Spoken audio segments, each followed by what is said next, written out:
Hey everyone, I'm Ermysenigma. Welcome back to my channel and welcome to Monster Analysis. Up for analysis today is Remiel. As the guardian of the gates of heaven, Remiel is endowed with the moral and physical qualities that are required for the job. Fair and honorable, Remiel chooses his fights carefully. He will not move for a minor threat, only the worthy adversaries and sinners looking for trouble. And so here we have the newest and latest fire legendary monster, and I gotta say, I love the design. It's quirky and at the same time it's cool. So funny looking monster, but I love it. And as of the time recording this video, there's a total of 30 fire legendary monsters, so I'm going to be comparing Remiel to those monsters. And also take note that the Nemesis monsters have been released for the fire category, and the reason I mention that is because when we're analyzing the monster in terms of stats, whenever Nemesis monsters are released, they completely displace the monster. And by the way, Remiel is also in the Winged book, so there's currently 19 legendary monsters in the Winged book. That's his competition before you right there. And he's also in the Good Legions book, and in the Good Legions book there's over 50 legendary monsters. There's actually 56 legendary monsters, so that's his competition in the Good Legions book. And with that out of the way, let's move on over to analyzing his stats. Starting things off with power, he boasts a power of 3,531, which actually puts him in 9th place along with Lucifer the Life Melter. And while 9th place may not seem that impressive, the power stat itself, 3531, this is actually the 5th highest stat. So really, anything over 3,500 or anything over 3,400, it's an amazing power.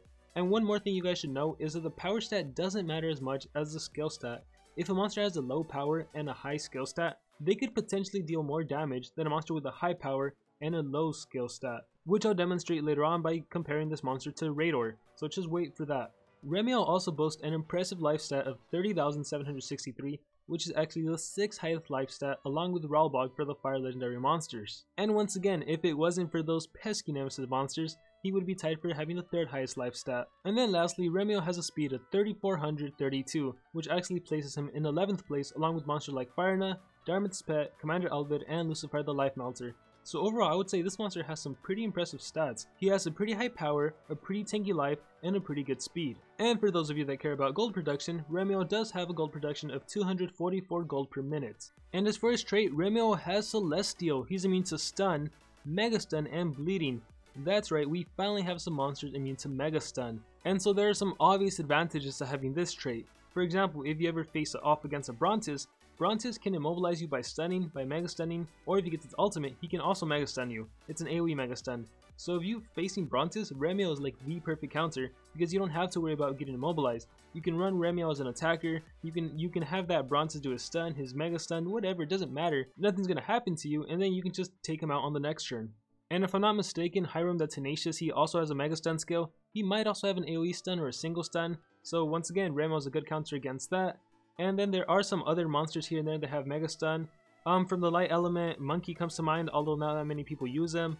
But yeah, just having Mega Stun, it's really awesome. And then just having regular immunity to stun, well, this of course makes him usable against typically Earth monsters, Fire monsters that have stun skills, Chrysandre, Uru, you know, there's just a bunch of monsters. And on top of that, he's also immune to bleeding, which is great because bleeding would reduce his damage output by 20% and also reduce his HP by 10%. So overall, a really great new trait. And moving on over to his ultimate attack, Remiel's Judgment deals massive fire damage to all enemies, applies burn to all enemies, deals low fire damage each turn to all enemies. That's a weird wording. So Remiel's Judgment deals 65 fire-based damage to all of the enemy monsters, and it gives all of the enemy monsters burning, which reduces their HP by 15% for 4 turns, and it applies Ignition, which reduces their HP by 20% for 2 turns. So in the grand scheme of things, if Burning and Ignition was to play out during the duration of 4 turns, that's 100% of the enemy's HP, so they'd be completely dead.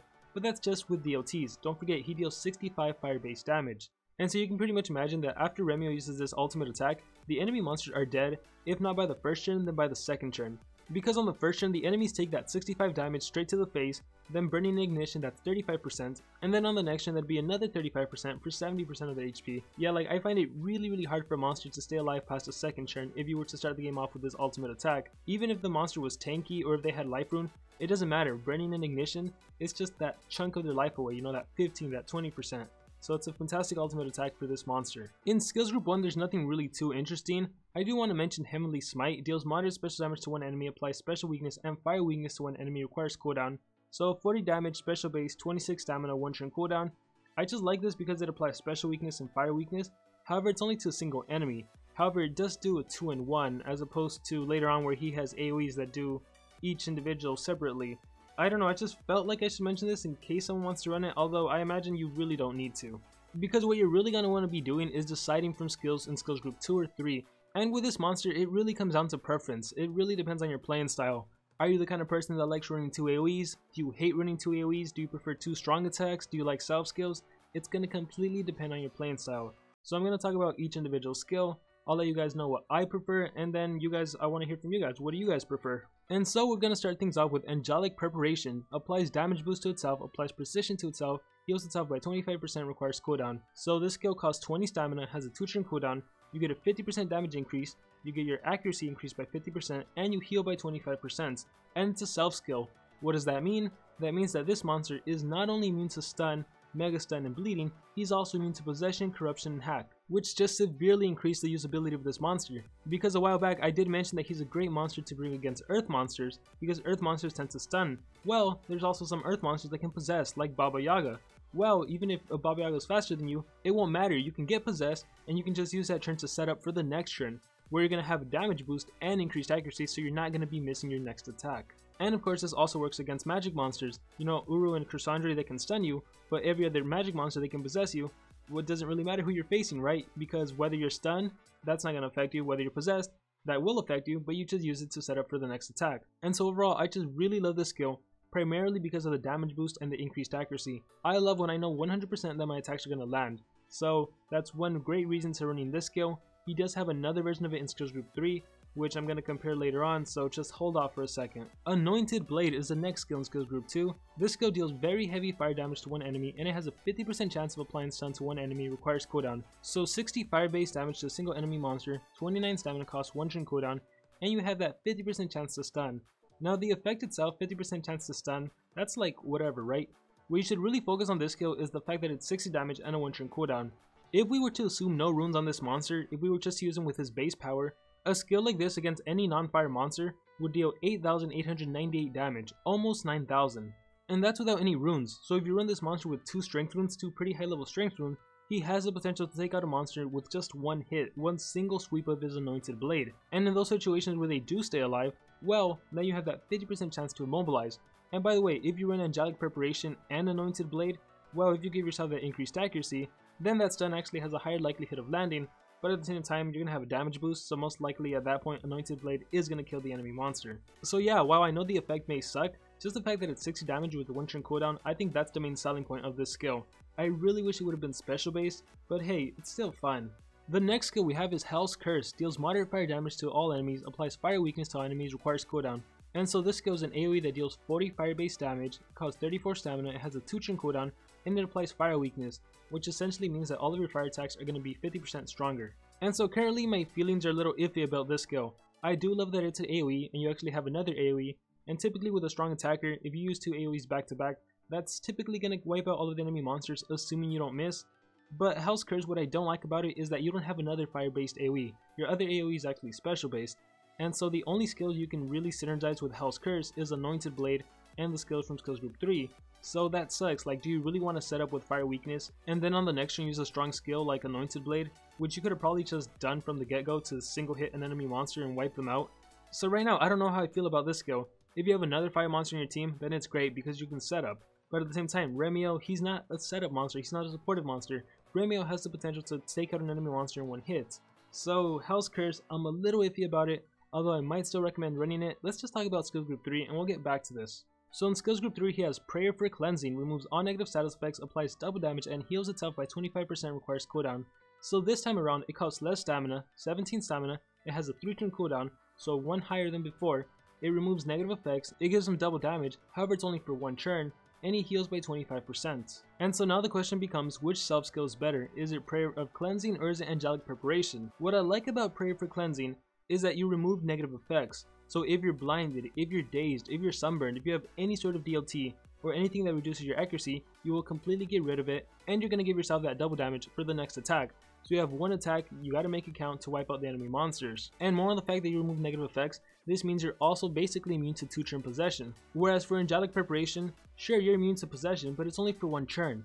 Prayer of Cleansing on the other hand, because you can use that initial first turn to use the self skill, then the fact that you remove negative effects, you can get rid of possession. This also means if you were to face off against a hackster who gets his ultimate attack, Trojan Mouse, who hacks you for 2 turns, Prayer of Cleansing would be able to save you, whereas with Angelic Preparation, you'd still have to recharge on the next turn. So there's definitely some huge advantages to Player of Cleansing.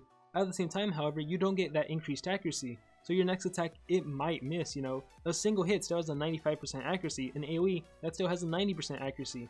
So if you're giving yourself double damage and then you're relying on an AoE to wipe out the enemy team, you might actually miss, whereas with Angelic Preparation, that's not going to happen. You're guaranteed to land the attack. At the same time, however, I should mention that the game is kind of weird, in that if you're blinded first and then you give yourself increased accuracy, before the precision would override the blind, but now that's not the case.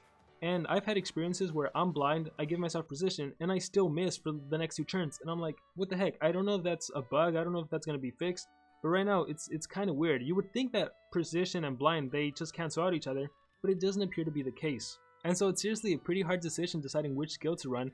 I'm actually tempted to run both. I know it's not practical. I know like one skill will come in handy in a certain situation and another skill will come in handy in another situation, and for that reason I want to run both, but at the same time I don't really need them. But again, like I said, it's really going to come down to preference. The next skill we have is Angelic Strike, and this is your must-have skill for this monster. This skill deals massive fire damage to one enemy. It deals 70 fire-based damage, it only costs 22 stamina, and it has a 2-turn cooldown. So once again, if we assume Remiel has no runes, no strength runes, just his base power, given his base power, given this 70 damage attack, he's going to deal 10,381 damage to any non-fire monster. Isn't that amazing? That's with no runes. And just for comparison's sakes, because I did mention earlier on that the power stat doesn't really matter as much as the skill damage output, take a look at this. Raider has a power of 3,850, right? That's the highest power in the whole entire game. And Raider has an attack called Flame Slam, which deals 65 special base damage. You would think that with Monster's incredible power of 3850 and Flame Slam only dealing 65, he would deal a lot more damage than Remiel. Well, that's not the case. Raider with his power and Flame Slam given no runes would only deal 10,510 damage. And so even though Raider's power is 350 points higher than that of Remiel's, the damage output that Raider can do with a 65 damage attack is not all that stronger than the damage output Remiel can do with a 70 damage attack, and that's just because the damage output from the skill matters a lot more than a monster's base power. And so I just really wanted to drive that point through. But yeah, once again, Angelic Strike, this is the must-have attack for Remiel. If there's anything you do, you have to run this skill. Next up we have Heaven's Curse, deals heavy special damage to all enemies, applies special weakness to all enemies, requires cooldown. So this skill deals 45 special base damage to the enemy monsters, 34 stamina, 2-turn cooldown. Special weakness makes it so all your special based attacks are going to be 50% stronger. And you'll notice that you really don't have any special based attack in skills group 2 or 3.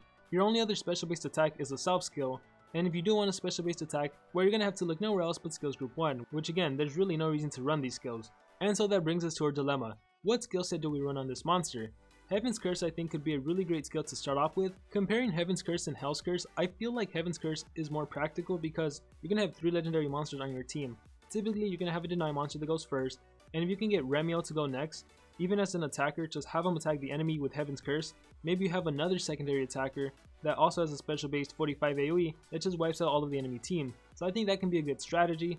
Whereas with Hell's Curse, this really only works if you have a fire monster on your team, or some monster that has fire attacks. There's some legendary monsters that are different elements with different elemental attacks, so that's a possibility, but I feel like for the most part, Remiel's AoEs are lacking synergy with his skill set. Hell's Curse I guess could work if you're facing off against fire monsters. You do Hell's Curse, and on the next turn, you could do Angelic Strike, your Anointed Blade, and then that would kill the fire monster, because there's no way Angelic Strike is going to one-hit any fire monster. That's impossible. Even if you were to give yourself fire damage, just because a fire attack is 50% less effective against a fire monster. So yeah, going back to what I said, the skill set, what can you do? Well, like with any attacker, you can run both AoEs and just do those 2 attacks back to back. And so you can run Hell's Curse, Heaven's Curse, Angelic Strike must have like I said, and then you're free to choose one of the self skills if you want to, or Anointed Blade if you want to, just to have all powerful attacks. You can completely ignore one of the AoEs and instead run Anointed Blade, Angelic Strike, one of the self skills, and then one of the AoEs. You could also run both of the self skills, which is kind of weird, and you could run Angelic Strike and then one of the AoEs. I don't know, like I said guys, it just really depends on preference. Right now the way I see it, Angelic Preparation, because of that increased accuracy, that has more synergy with your AoE specifically because you're not going to be missing the next attack. Sure, you may not deal as much damage, but hey, a 50% boost, given this monster's power, given some strength runes, I think that may be enough to wipe out the enemy on the next turn. Because at that point, you're essentially doing a 67.5 damage AoE, special based AoE at that. So that's quite powerful. You don't really need that double damage. I also don't like that double damage only lasts for 1 turn. Why not 2 turns? So if I had to pick a skill set, I would go with Angelic Strike, Heaven's Curse, Angelic Preparation, and Anointed Blade. And oh my gosh, it's so hard because then the removes negative effect is what's making me want to run Prayer of Cleansing. I might do, okay, what I know I would do for sure is Anointed Blade, Angelic Strike, and Heaven's Curse. And then the biggest dilemma for me is choosing one of the self skills, and that is actually really hard. So yeah, that's gonna be my recommended skill set: Anointed Blade, Angelic Strike, Heaven's Curse, and then lastly just one of these two self skills. I don't know which at the time, but I might just end up flipping the coin and just going with whatever the coin lands on. But fortunately for me, it's going to be a while before I actually get this monster. And as far as runes, he's your typical attacker, 2 strength runes and a speed rune, and you're going to be good to go. You could also get away with 2 strength runes and a team speed, which might actually be more beneficial, especially if you have a supportive monster that can go before Remiel and maybe give him some sort of buff. Maybe an extra turn like Demise, or maybe just double damage and increased accuracy. That way you don't need to worry about Angelic Preparation. With that being said, that is going to conclude my analysis on Remiel. Overall, I really like this monster. He's not groundbreaking by any means. He's not like the previous monsters we had from the recent mazes and progressive islands, but I still really like him. But now I want to hear from all of you guys. What do you guys think about Remiel? How do you think he compares to other fire monsters? How do you think he compares to winged monsters, to good legion monsters? Do you think he stands a chance in any of those books? Do you think he stands a chance in his own elements? Whatever thoughts are racing through your guys' mind, please let me know in the comments below. With that being said, best of luck to all of you on your Monster Legends adventures, and like always, remember to dream big and pursue your passions.